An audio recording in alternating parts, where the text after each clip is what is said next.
Hello, and welcome back to my channel, Tide for Initiative. Earlier today, I uploaded a video review of the Dungeons & Dragons Honor Amongst Thieves 2024. I didn't have very much good to say about it, so I'm going to present you with 5 movies that I have quite a bit good to say about.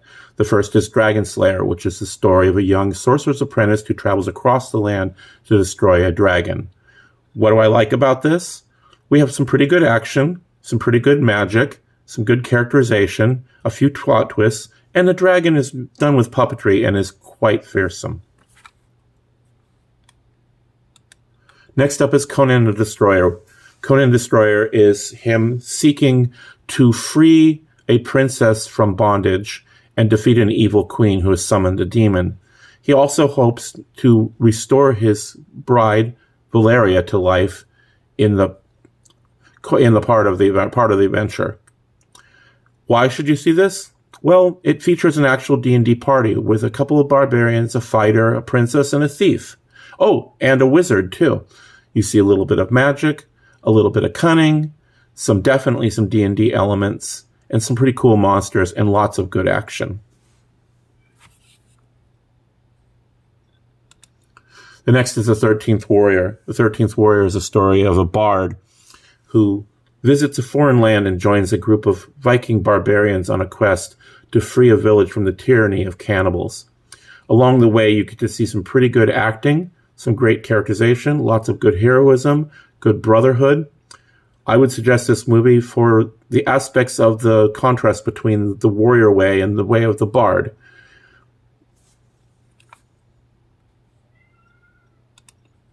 Krull. Though panned by critics and fans alike at the time, it features some pretty good special effects that still hold up.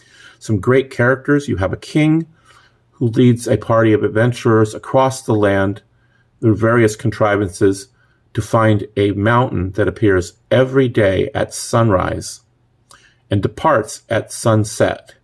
So it's only findable for part of the day each day. Of course, that leads to several mystical adventures for them to find the mountain and raid it before it disappears again. Many of you have seen the 5-pointed glaive device, I'm sure, before you've even learned about the movie itself. This is quite an interesting fantasy weapon, and you'll see another one coming up in just a second. And my final movie is Sword and the Sorcerer. This is a really fun, low-budget sword and sorcery D&D type movie. You have a barbarian prince with a 3-bladed sword that shoots the blades of the sword like javelins of piercing. The sorcerer is a demonic, misformed creature. You have a princess. You have followers. You have martial arts. You have lots of TNA, drinking, carousing, swashbuckling, just about everything that you could ask for. I would say that The Sword and the Sorcerer is most like the D&D experience when I was a kid in the 80s. Because you have characters who, they're on a mission, but they take the time to get into barroom brawls, to go wenching, to drink, to spend their coin, and such. Now, this follows a character who is quite high level at the beginning of the adventure, though there are a few flashbacks to when he's lower. All in all, I would say Sword and Sorcerer is great fun, and you should seek it out. Well, that's mostly what I've got for you right now. I'm sure that there are movies on your favorite list that you might go to for D&D movies. The original Conan strikes out. Beastmaster gets honorable mention.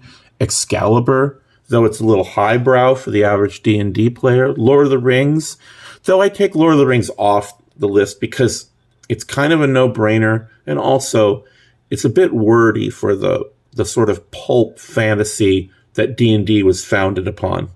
And Gygax himself didn't really acknowledge Tolkien. He only included it because of popular demand. He more acknowledged the writers of Conan, the writers of Kull, the writers of other sword and sorcery adventures and barbarians and such. Well, like I said, that's all I have for you today. Thank you for watching, and have a great day.